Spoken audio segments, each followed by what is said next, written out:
Hello and welcome to another Train Sim World 3 video.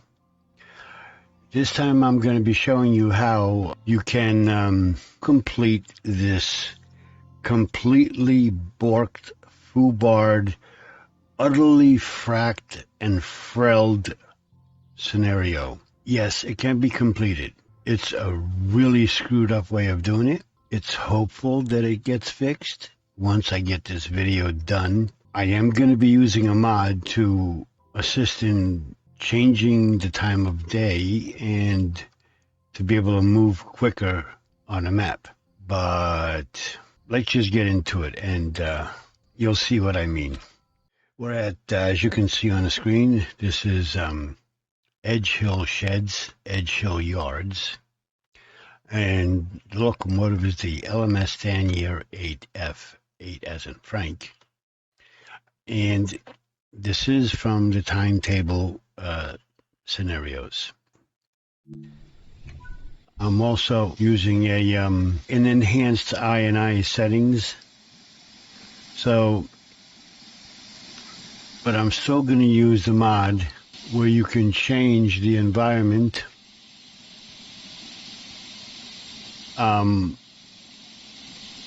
This is nothing special other than putting the .pack file into your DLC folder, but I'm not going to do that now. So let me get this thing going here.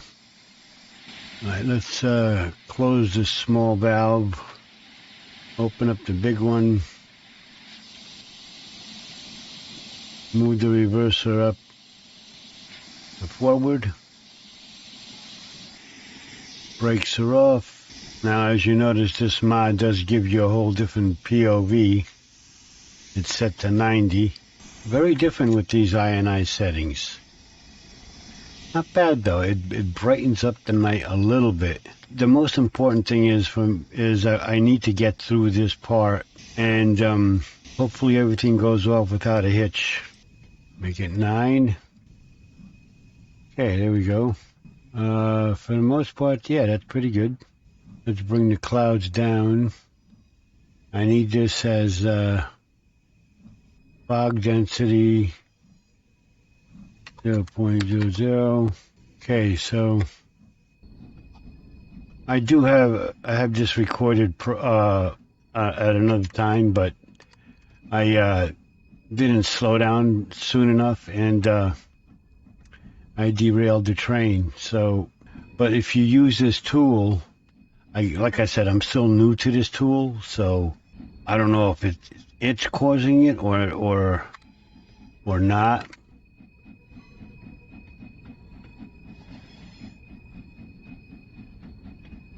You know what? Yeah. Okay, see? As soon as I activated this tool, this is where I had stopped before with this locomotive, to come this way. And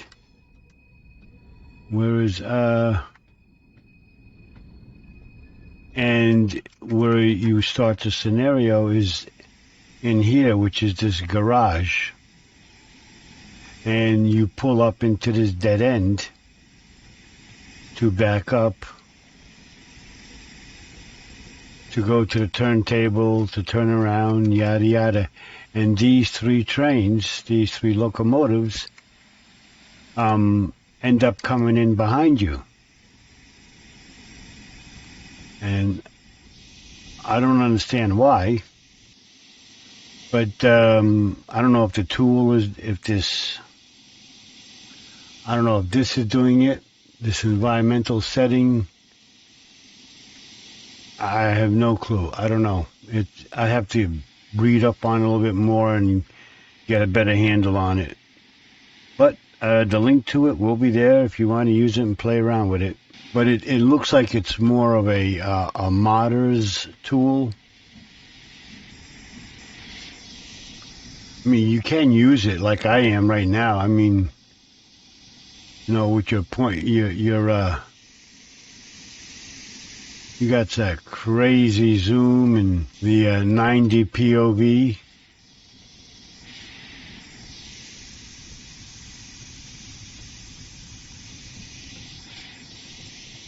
And the reason why I'm doing this will be very clear once I get to where I have to go. Okay. Now, if I couple these cars to this locomotive, it'll be immediately derailed. Standing here, you see that the brake is fully applied.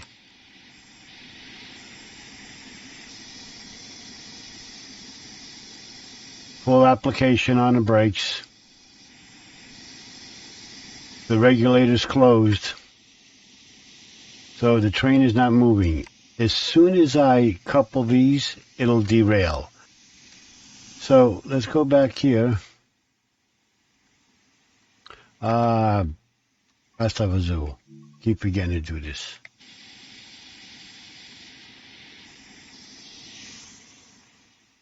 Okay. Ooh, too far. Okay. Now, this is the reason why I'm doing this with this daytime changing mod. And now I can really see, if you look at the wheel of the train, of the car rather, look at all those kind of like semicircles. You can see them here, over there. And you notice how it's giving you the prompt to manually coupled, click to uncouple. I never noticed that because I didn't get close enough. And it was hard to see at nighttime. But again, it's given me the prompt to uncouple cars.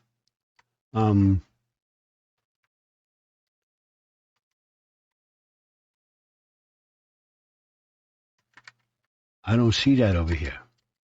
And you'll see, once hopefully the AI does what it's supposed to do like it did last night. But look at this. I'm looking at this. I'm like, what is going on? Something's not right here. Because that looks like one car, and that looks like another car. Correct? Two cars. If you look, see, that's one car with the planks of wood in it. One car with the planks of wood in it. This looks like two cars back to back with the planks of wood in it. I'm like, okay, why are these two cars like this? And the one car has no axle wheel assembly. The brake assembly is there. Okay. There's no wheel there. Like, and on top of that, here's the bump stop. Okay. On my, like a snake on a belly. Here's a bump stop. There it is. There's the bump stop. So the cars are shoved right up into the bump stop. Okay. I'm like, what is going on here? So, and I'm looking, I'm like, same thing with this one. In Train Sim 2, it's a little bit worse.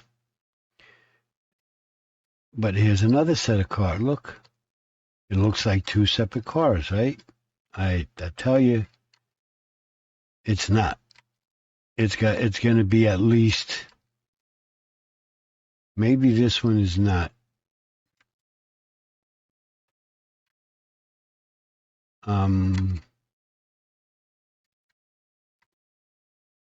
Handbrake. Didn't I just see couple, uncouple? Look like it.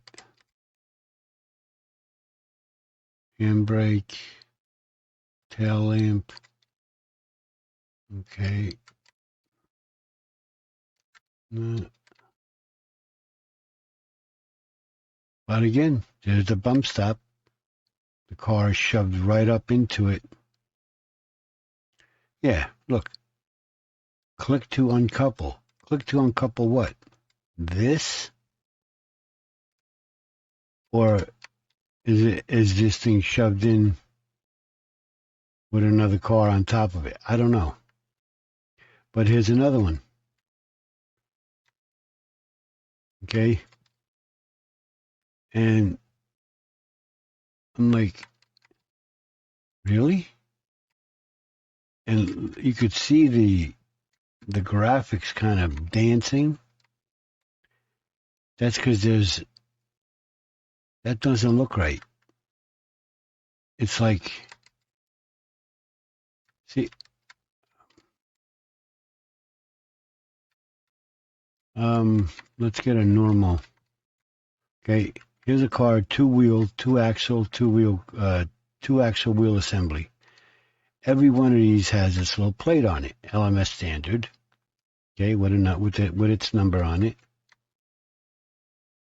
Look at where this is. LMS standard. LMS standard. This one you can't even see because it's shoved in so far. So there's got to be at least 3 cars here stacked into each other. But here it is. Here's that plaque, LMS standard.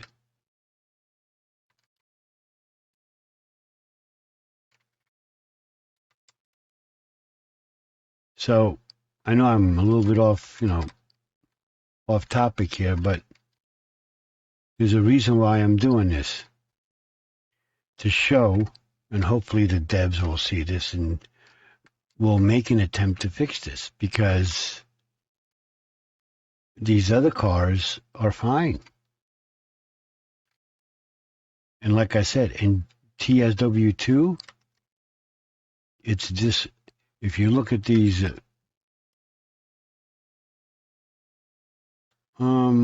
yeah. No, it's not those. At least I don't think. I didn't look.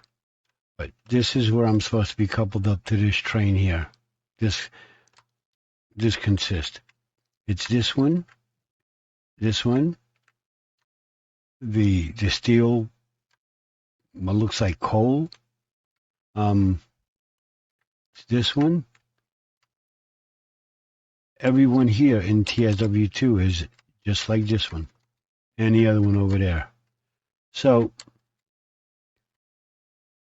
what I'm going to do is, hopefully, I was able to do it last night. I hope I can do it again.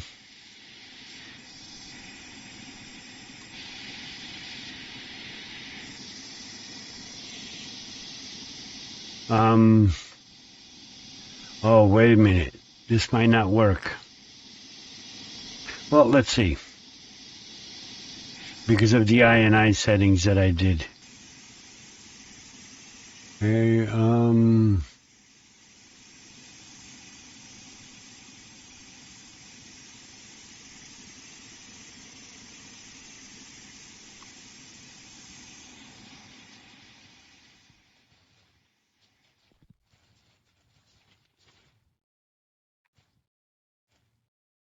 I might not get the prompt because of the INI setting.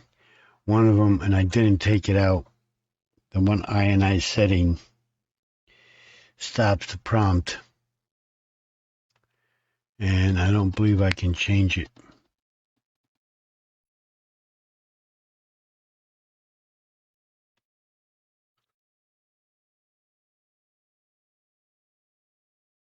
Okay, I'm not getting a prompt. That means I gotta restart the game completely.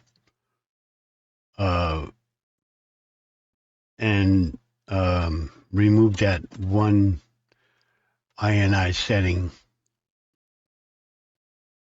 So it'll allow the prompt to relinquish the route, relinquish to the AI. So there's going to be some jump cuts. transitions and stuff. I'm going to have to put together at least 2, maybe 3 videos to show what's going on here. But, and how to complete this scenario. Not the right way. You won't get the AP you're expecting or looking to get or hoping to get. But it is a completable scenario. Just a really FUBAR'd way of doing it. Okay. Hopefully I'm back in my same little approach. And should get that pop-up to relinquish to the AI. Hopefully this works. I'll have to start it all over yet again. But anyway, okay, here we go. Do relinquish to the AI. Now hopefully I still have enough dexterity as I did last night. And get back to locomotive quick enough to jump back on after I'm able to show what is happening here. Come on. Locomotive's close enough to let the AI do its coupling. Really?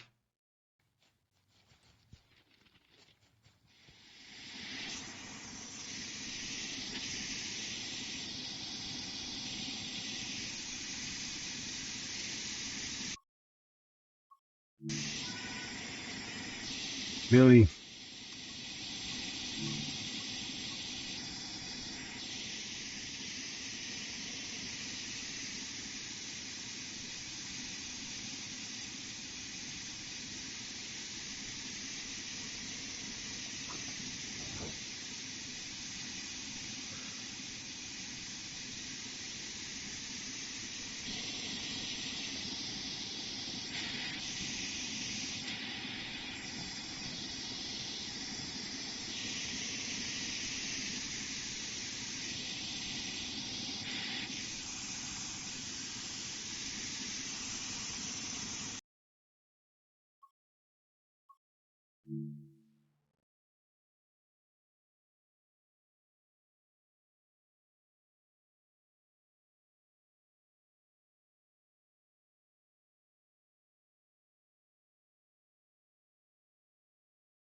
Run, Forrest, run!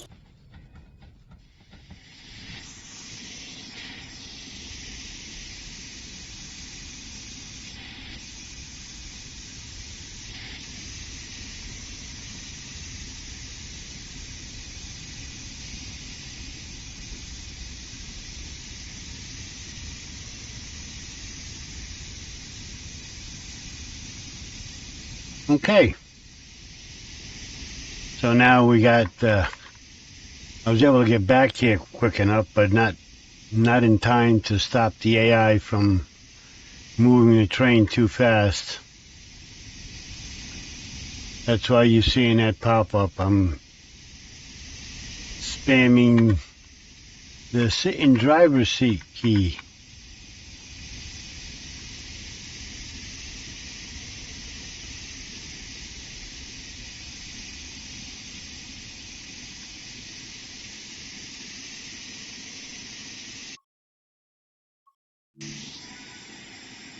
Okay. There's our AP of 2,000. We lost our fireman. But anyway, let's reverse.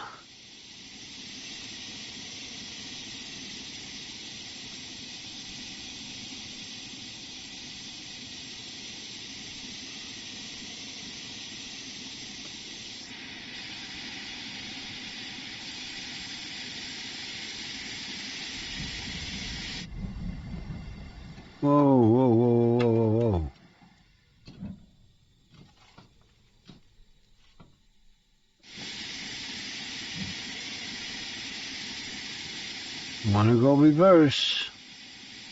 Come on. There we go.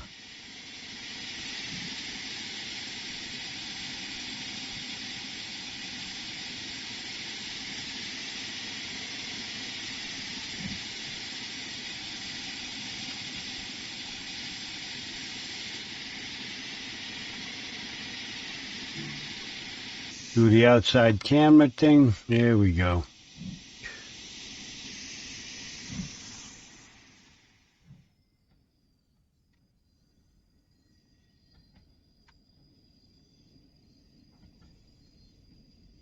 I don't want to get this thing moving too fast because these things don't like to stop with a lot of weight. But we're coming up to the pretty much almost to the end of the scenario. This thing derails real easy. That's why I'm being so cautious. Okay.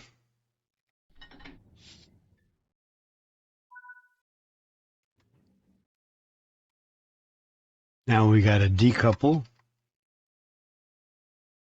one caboose. Okay.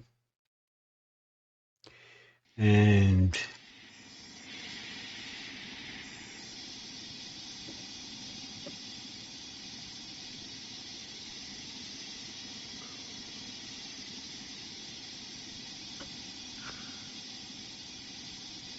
we pull up to our stop, and the scenario is pretty much complete, kind of, sort of.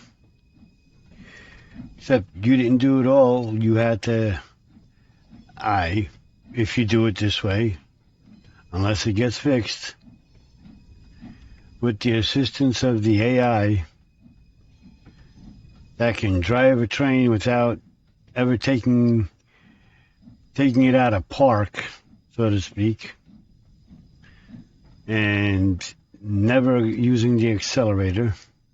Not to mention the fact the way the cars are stacked up that you're supposed to couple to.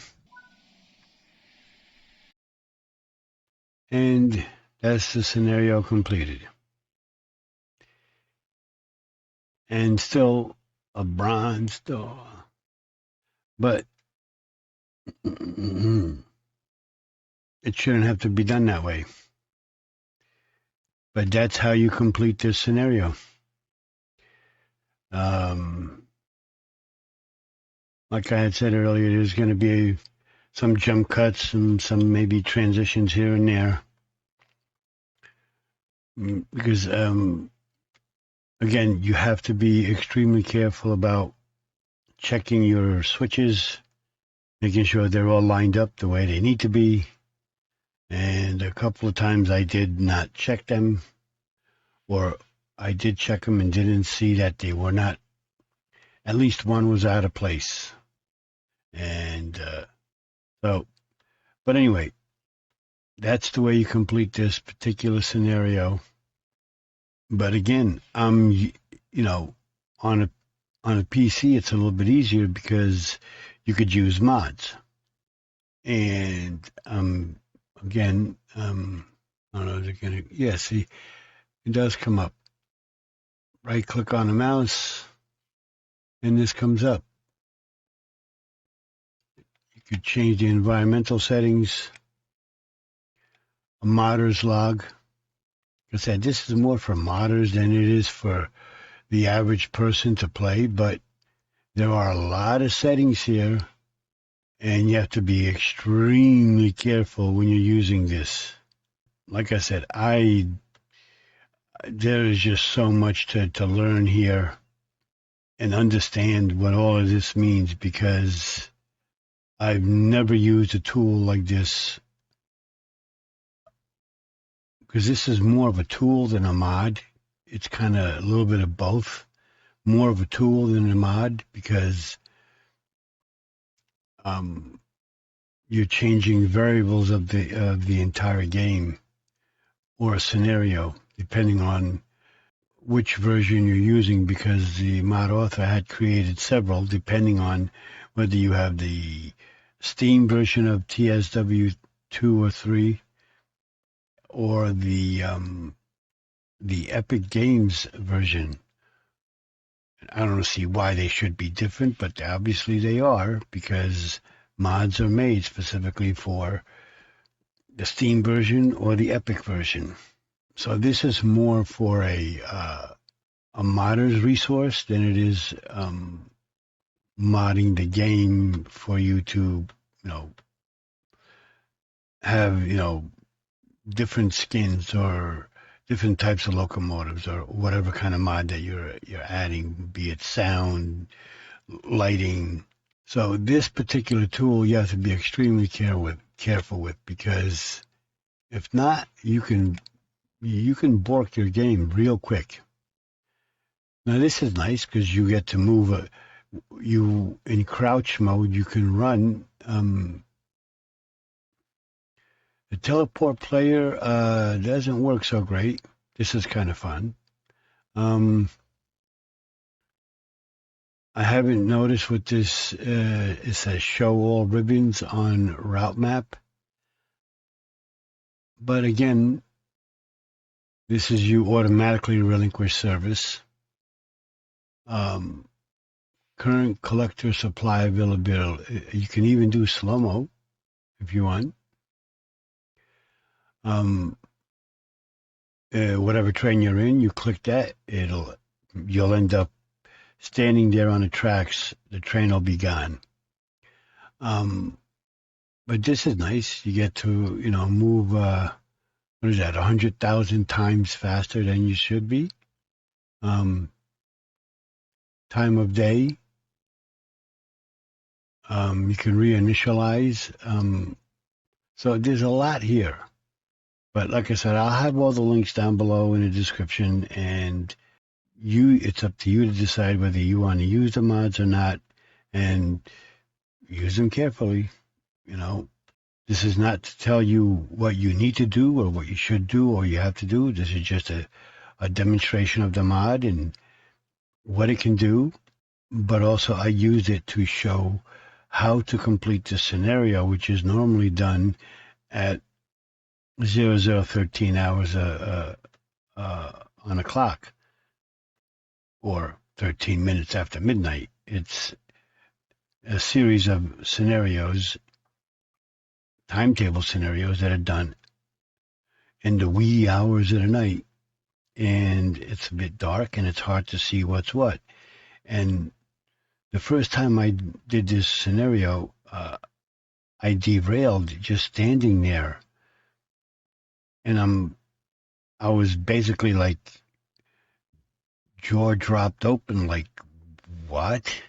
And I reloaded the game, and sure enough, it happened again. I'm like, okay, there's something wrong here.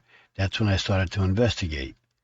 And as you saw, this particular scenario needs to go back into the garage with the trains and needs to be fixed. There's no other way around it. Because having to do this to finish a scenario, something like this is very simple. And it shouldn't have to be done this way. I don't know what else to say, other than the fact that it's borked, it's FUBAR'd, it's frelling fracked. And it needs to be fixed. And this is the same thing in TSW2 as well as TSW3, as you just saw in this one. And in TSW2, you don't need any mods to make the night times brighter. It's still pretty dark where you could it's still hard to see what's going on. But same thing, no difference. They're both exactly the same scenario in two different games.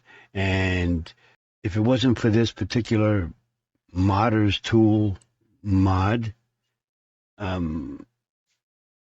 would not have been able to show you and be able to do it at the time of day that I would like to have done it.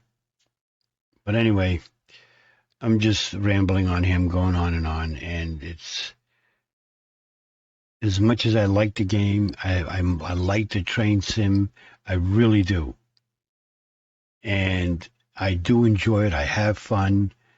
I do it to challenge myself.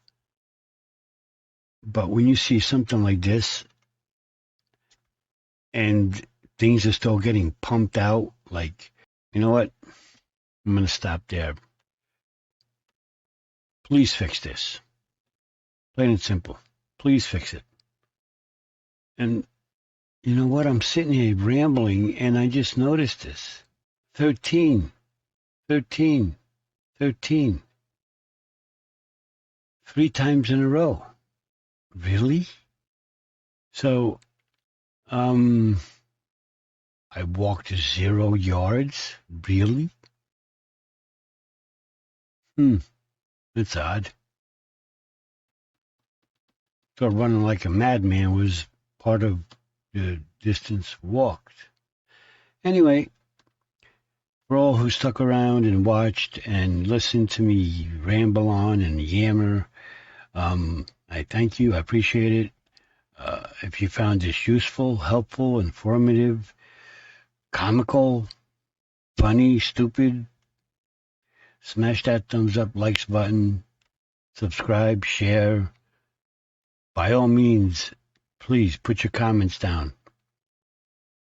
Be interesting to hear what you have to say and what your thoughts are. How did I do? Let me know. Could I have done better? Did I do good? Okay? It's like, passable. So, with that all said and done, hope to have you back again, and y'all come back now, yeah? Bye-bye for now.